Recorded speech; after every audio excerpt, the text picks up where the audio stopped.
¿Qué pasa, amantes del ciclismo? Bienvenidos a un nuevo vídeo. Hoy tenemos el resumen de la segunda semana de esta Vuelta a España. No me enrollo más, aquí tenéis resumen etapa a etapa de esta semana. Empecemos. Empezábamos fuerte la semana con una crono no muy larga, 25 kilómetros, pero que sin duda iba a marcar algo de diferencias. El primer tiempo considerable lo hacía Biseguer con 28 minutos y 58 segundos. Un tiempo que no iba a estar a la altura del gigante de Verbania, Filippo Ganna, el cual doblaba no a uno, ni a dos, ni a tres, sino que a 4 corredores en tan solo 25 kilómetros y rodaba a una velocidad de 56 kilómetros por hora.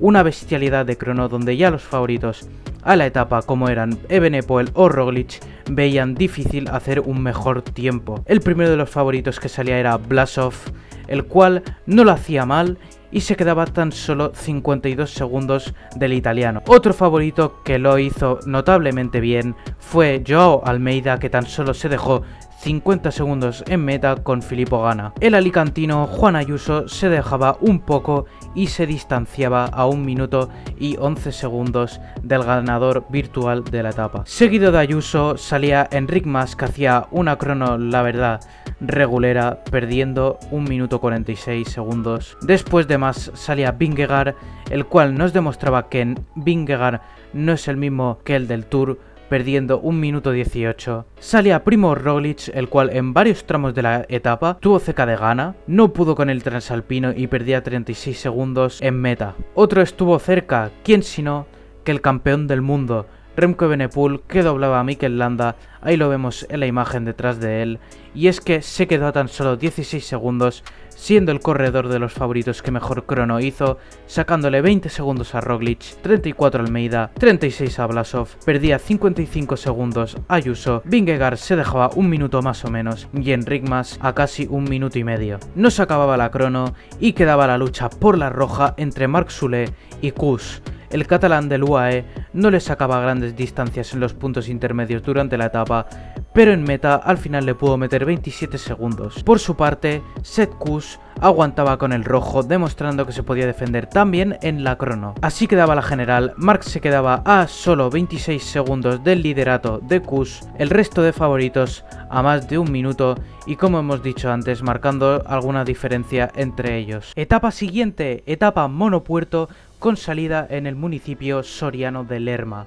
y con llegada a la Laguna Negra de Vinuesa, 6 kilómetros y medio al 7% de media, con rampas del 14% y con unos últimos kilómetros bastante duros donde se podía sacar algún segundillo con un ataque pancartero. Se formaba una escapada con 26 corredores con nombres como Geraint Thomas intentando recuperar tiempo, Andreas Kron o Jesús Herrada. Una etapa que fue súper rápida, una primera hora de esfuerzo a 47 km hora de media en carrera, casi el esfuerzo de una crono larga. La fuga cogía más de 5 minutos de ventaja sobre el pelotón en la base de Laguna Negra. El grupo de la fuga se movía, el ataque más fructífero fue de Orselán con medio minuto de ventaja, pero a velocidad de crucero Filippo Ganna lo cogió. El ritmo de Ganna era diabólico y en los últimos kilómetros de meta solo quedaban 9 de los 26 corredores que formaban la fuga. Cuando empezaba lo más duro, atacaba el ecuatoriano Jonathan Caicedo, cogía algunos metros el ciclista de Education First, pero Geraint Thomas, que yo todavía no sé bien por qué tiró, ya que después se quedaría, el británico fue acercando el grupo de escapados que quedaba poco a poco hasta Jonathan, donde poco después conectaron con él. Después de algunos arreones, Jesús Herrada,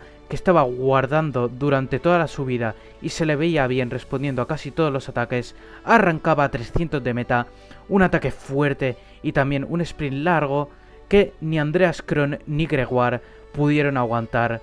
Iba a ganar el primer español en esta vuelta. Jesucito Herrada ganaba la primera etapa para él en esta edición 2023. Llegaba totalmente fundido y tenía que ayudarlo su masajista. Y no os comento nada del pelotón porque subieron todos así. Yo lo estaba viendo por la tele y me dio vergüenza ajena. Sé que yo nunca podré criticar a esta gente porque son profesionales y se cuidan un montón, y es una carrera de 21 días donde un día u otro hay que guardar, pero tienes un puerto con dureza para sacar segundos y parece que el Soudal pactó algo y bloquearon el pelotón para que no haya ataques. No sé, para mí es lamentable la actuación que tuvo el pelotón en esta etapa. Ataque pancartero de Benepoel y ese fue todo el esfuerzo de los favoritos. Miremos el lado positivo, Herrada ganaba la etapa 3 de esta Vuelta a España, Kuss continúa de líder. Etapa con salida de nuevo en Soria, en el pueblo de Olvega, y con llegada a Zaragoza. Una etapa muy temida porque con el fuerte viento del Cierzo podría generar abanicos, pero sin pena ni gloria. Creo que fue la etapa más tranquila de lo que llevamos de vuelta. Mala suerte de que no hubiera viento porque se podría haber montado una gran escabechina. Se formaba un dúo en cabeza con Balderstone y Jetsebol. Este tándem rodó durante muchos kilómetros, pero el pelotón controló el tiempo perfectamente hasta que a 44 de meta cogieron a Jetsebol y a Balderstone. Poco después atacó de nuevo el holandés Jetsebol, pero rápidamente lo cogieron de nuevo. A 18 kilómetros de meta había un sprint bonificado donde Caden Groups pasaría primero y cogía 4 segundos Primo Roglic, el único favorito que lucharía el sprint y que posteriormente incluso Sepp Kuss, su compañero, diría que no estaba planeado que Primo luchara el sprint. El pelotón siguió compacto hasta los últimos kilómetros, el Alpecin tiraba del pelotón para Groups y a 300 de meta lanzaba fuertemente uno de los hermanos Oliveira a Molano. El de UAE hacía un lanzamiento brutal que el colombiano remataría donde por fin ganaría su segunda etapa en la Vuelta, primera en esta edición. La victoria le sonreía después de luchar el sprint durante muchos días en esta edición de la Vuelta, sin problemas para Kuss, donde el día siguiente tendría su día de prueba. Bienvenidos a la etapa reina de esta Vuelta 2023. Etapa corta de 130 kilómetros, pero que de corta es dura. Se subía el Portalet por la parte débil, el Col d'Aubisque con sus 17 kilómetros y 7% de desnivel, mítico l'Aubisque. Se subía Spandels, puerto durísimo con asfalto rugoso, unos 10 kilómetros al 8%. Después de la bajada de Spandels hay unos 20 kilómetros de falso llano donde haría pupa en las piernas de los corredores hasta llegar a Luz-Saint-Sauveur. Después de Luz-Saint-Sauveur viene la meca del ciclismo, que es el Col du Tourmalet, 18 kilómetros al 7,4%, donde llegamos al cielo de esta edición de la Vuelta a 2115 metros de altitud. Etapa modo tour sin ninguna duda. Los primeros kilómetros muchos corredores como Sepúlveda, Castro o Teuns intentaron hacer una fuga, pero no tendrían suerte y ningún intento de fuga llegó al minuto. A 90 kilómetros veíamos a Joao Almeida sufrir. Machín después nos decía que llevaba días pachucho con antibióticos y se reflejó en las primeras rampas del Aubisque. Pero lo que nadie se esperó fue el reventón de Remco Evenepoel. A principio pensábamos que estaba regulando, pero luego vimos que se quedaba hasta de sus propios compañeros. Nos mostraba que le dio un pajarón gigantesco y que, como dijo él mismo después, tenía el depósito vacío ese día. En el pelotón tiraba Jumbo-Visma durante todo el Aubisque y en la bajada apretaba el equipo Bahrein y se iban solos Kuss, Vingegaard, Caruso y Landa. Llegaban con unos segundos de ventaja a las faldas de Spandels, pero los favoritos los cogían de nuevo. En Spandels lo probaban Landa y Vingegaard, pero rápidamente los favoritos llegaban a sus ruedas. A Vingegaard se le veían con unas piernas buenas después de una semana donde parecía que le costaba un pelín. El pelotón ya reducidísimo y más calmado era galopado por Gesink, que tiró durante muchos kilómetros hasta Luz-Saint-Sauveur y los primeros kilómetros del Tourmalet. El veterano se estaba marcando una vuelta para enmarcar y dejaba que su compañero Kelderman tirara del pelotón a algunos kilómetros, hasta que Vingegaard lanzaba el primer ataque. Juan Ayuso salía de primeras bien y el resto de favoritos se calmaba un poquito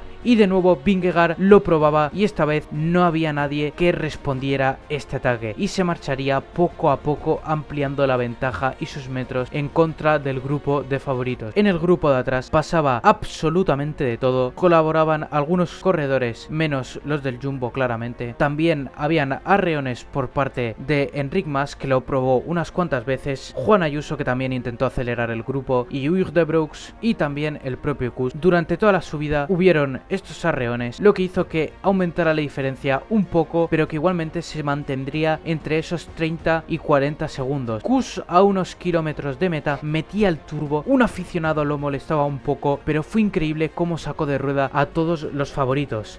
Ganaba brillantemente y con dedicatoria a su hija, el emperador vikingo Jonas Vingegaard, A medio minuto llegaba Sepp Kuss riendo como si no hubiera subido esos 17 kilómetros del Tourmalet como si nada, celebrando esa victoria del equipo. Y para formar la exhibición, Roglic llegaba tercero, a unos cuantos segundos más, escoltado por Enric Ayuso y Hugues de Broek. Lo que me llevó de esta etapa sobre todo es la poca diferencia de tiempo que ha habido.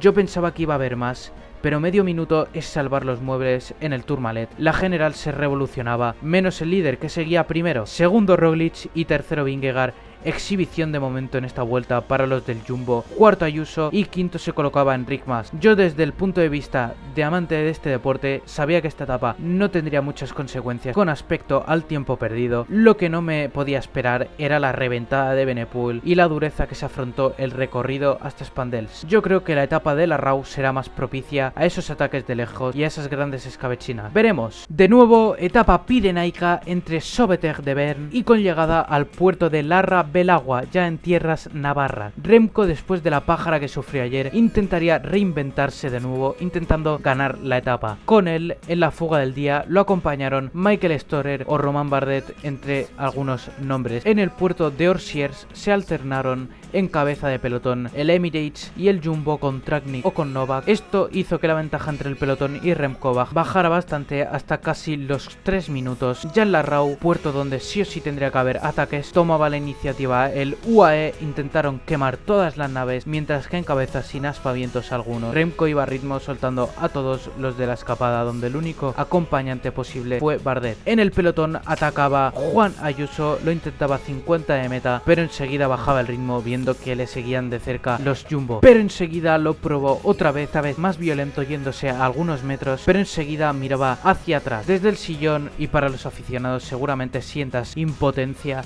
al ver que esté mirando para atrás todo el rato cuando ataca a Ayuso. Pero Juan no puede permitir intentar tirar a muerte si tiene detrás a los 3 Jumbo, que en cualquier momento le rematan. Pero el chico ha sido valiente, el único que ha tenido narices de atacar a 50 de meta, pero lo dicho, impotencia desde el espectador. Y seguro que tiene que sentir una impotencia bestial Juan al mirar para atrás y ver cómo solo tienes amarillo siguiéndote. De nuevo incombustible, Robert Gesing tomaba el mando del grupo y yendo cómodo hasta la cima de la RAU. Adelante Remco y Romain coronaban y dando relevos, alguno más Remco que Bardet, fuera coña, literalmente estuvo tirando toda la etapa de Benepol. Llegaban a Larra Belagua con 8 minutos y 20 segundos de ventaja sobre el pelotón, y la victoria de etapa se la decidirían en un sprint entre Bardet y Benepol. Durante la subida a Larra Belagua y mucha parte del llano antes del puerto final, el pelotón fue liderado por Attila Valter, un ritmo bastante cómodo porque para que esté tirando el corredor magiar del Jumbo Visma tendría que haber un ritmo sencillito. Adelante, sorprendentemente, no sé qué le pasó a Bardet, le daba como una pequeña pájara y Remco lo aprovechaba yéndose solo. El belga que apretaba los dientes después de todo un día de esfuerzo que se le vería recompensado. Como el ave fénix, Remco, resurgiendo de sus cenizas, ganaba la etapa 14 de esta vuelta, mostrando la garra y el carácter inconformista que tiene, y emocionado llegaba a meta. Atrás sin problemas alguno llegaba el grupo de favoritos a 8.22 después de una etapa dura. Se acaban las que para mí podrían haber sido las 2 etapas más determinantes de esta vuelta, a excepción del Angliru, pero que no creo que dé tanta guerra. Se acaba con sabor agridulce, porque esta última semana el Jumbo implantará su dictadura y que no dejará ni a una sombra irse. Siempre dejo un pequeño depósito para la esperanza, siempre puede haber una mega alianza entre todos los equipos. Recordemos que después de Kuss, Roglic y Jonas Vingegaard vienen Ayuso, Enric, Marc y Mikel, o sea, todos españoles, se pueden entender bien y pueden liarla, pero bien también el carácter inconformista de Enric Mas, que no puede tirar lo más mínimo. Creo que los únicos equipos que pueden ayudar a desbancar a alguno de los 3 de arriba es Bahrein o UAE. A Movistar no lo veo rompiendo la carrera. A todo esto, Kuss supera los 6 días de rojo, cada día va cimentando su liderato y consolidándose en lo más alto de la general. Yo creo que por lo menos del podio de Madrid no lo van a sacar. Etapa ideal para la fuga entre Pamplona y Lecumberri, con ese circuito con un puerto de segunda en los últimos kilómetros. Una etapa que se preveía tranquila, y es que fue un descontrol desde el kilómetro 1. Evenepoel de nuevo liderando los intentos de escapada y atrás Marc Soler intentando romper la carrera. Durante unos kilómetros el Jumbo fue un auténtico descontrol y se vieron superados por esta situación, hasta que llegó la calma y pudieron coger al grupo donde estaba gente como Blasov, el dicho Marc Soler o el mismo Jonas Vingegaard. Y es que después de esta salida loca, la fuga no se pudo establecer en los primeros 100 kilómetros de jornada, lo que explica lo duro que estaba siendo el día. Pero después de alcanzar al grupo del rebelde Marc Soler, se calmaron las cosas y dejaron que la escapada donde el Pitbull Evenepoel estaba cogiera minutos. En la última subida a Zuarrarrate, el colombiano Santi Buitrago atacaba y se iba para adelante con Rui Costa. Evenepoel acusaba la fatiga del día de ayer y no podía responder a este ataque. Entre demarrajes y discusiones, el alemán Lennart Kämna llegaba con el dúo de cabeza. Buitrago lo volvía a probar antes de coronar el puerto, pero no cuajaba. Kämna afrontaba con valentía la bajada, pero desgraciadamente se cayó en una curva. Y es que tanto mirarse entre el luso y el parcero hicieron que de nuevo el alemán llegara a sus filas. Kämna lanzaba el primero el sprint, pero como zorro viejo que es, Rui Costa lo adelantaba en la última instancia, ganando así su primera etapa en la Vuelta a España 2023. El grupo de Evenepoel, debido a los continuos parones, casi llega a enlazar con ellos. El pelotón relajado llegaba a Lecumberri con 3 minutos de diferencia con los escapados. Una semana que lleva Kuss de rojo y cada día le va gustando más al norteamericano. Se acaba la segunda semana de la Vuelta a España y seguramente para mucha gente piense que ya está decidida para el Jumbo-Visma. Señores, siempre digo lo mismo: si Óscar Pereiro ganó un Tour, todo en este deporte puede pasar. Lo más extravagante puede suceder. Y como ha dicho ya Juan Ayuso en una entrevista, queda terreno donde ir a rueda no te beneficia tanto como en estas etapas de Pirineos. Aunque se presente difícil, hay que tener esperanza. Si sobre todo Emirates y Bahrein plantean bien la carrera, la etapa del Angliru, la etapa de Cruz de Linares o la de Madrid puede ser un auténtico festival. Es más, debe ser un festival. No os lo perdáis, porque aparenta ser una semana aburrida, pero para mí, con el terreno que viene, va a comenzar la semana más entretenida de toda la vuelta. Y hasta aquí el vídeo de hoy. Si os ha gustado, dejar un buen like, suscribiros si no lo estáis, porque mucha gente que ve mis vídeos no está suscrita. Por favor, suscribiros, porque no sabéis la ilusión que me hace, y hacer este trabajo con ilusión es lo mejor que hay para sacar mejores y más buenos vídeos. Espero que os haya gustado el resumen y hasta la próxima. Adiós.